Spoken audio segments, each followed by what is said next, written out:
In a stunning twist that has left both allies and adversaries speculating, Ukrainian President Volodymyr Zelenskyy recently lauded former U.S. President Donald Trump as well-informed after their high-stakes encounter at the United Nations General Assembly.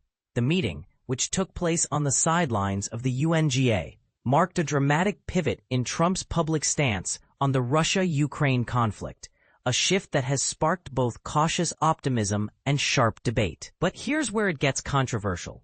Trump, who once dismissed Ukraine's territorial ambitions as unrealistic, now appears to endorse Kyiv's goal of reclaiming all occupied regions. With the financial backing of Europe and NATO, Ukraine can and should fight to restore its original borders, he wrote on social media, a stark departure from his earlier calls for territorial concessions.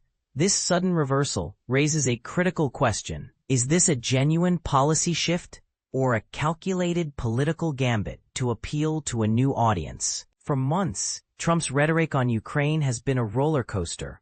In February 2022, he famously told Zelenskyy during a tense Oval Office meeting, "You don't have the cards," implying that Kyiv needed to negotiate a compromise with Russia. Now, however, he's framing Moscow as a paper tiger, citing battlefield failures and economic strain. Russia has been fighting aimlessly for 3.5 years, he claimed. A real military power could have won this in days. Such statements have drawn sharp rebukes from Moscow, with Kremlin spokesperson Dmitry Peskov dismissing Trump's remarks as naive, comparing Russia to a bear rather than a tiger. "There are no paper bears," Peskov quipped, adding that Russia's economy remains resilient despite global instability. But this is the part most people miss. The real test isn't just what Trump says, it's what he does. Ukrainian officials, while cautiously hopeful, emphasize that words alone won't turn the tide. Trump's shift is a pleasant surprise, said Oleksandr Merezhko, a Zelenskyy-aligned parliamentarian. But we need concrete actions, weapons, funding, and unwavering support. Zelenskyy himself called the meeting a big shift, a really big shift, praising Trump's newfound clarity on the war's stakes. Yet not all in Ukraine share this optimism. Prominent opposition figure Oleksiy Goncharenko warned that Trump's comments risk washing his hands of the conflict, urging Kyiv to focus on defense rather than costly offensives. "We're not losing, but we're not winning either," he argued. A war of attrition would be idiocy. Meanwhile, the diplomatic chessboard continues to shift.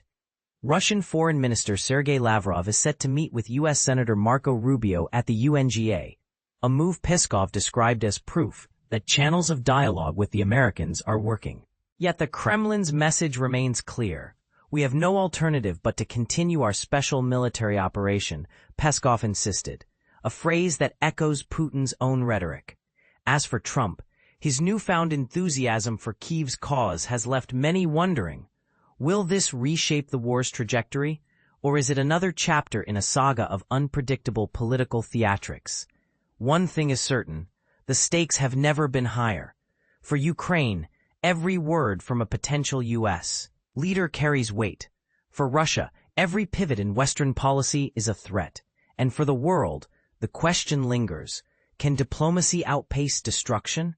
We'd love to hear your take. Do you think Trump's shift is a game changer or just another performance? Share your thoughts in the comments below.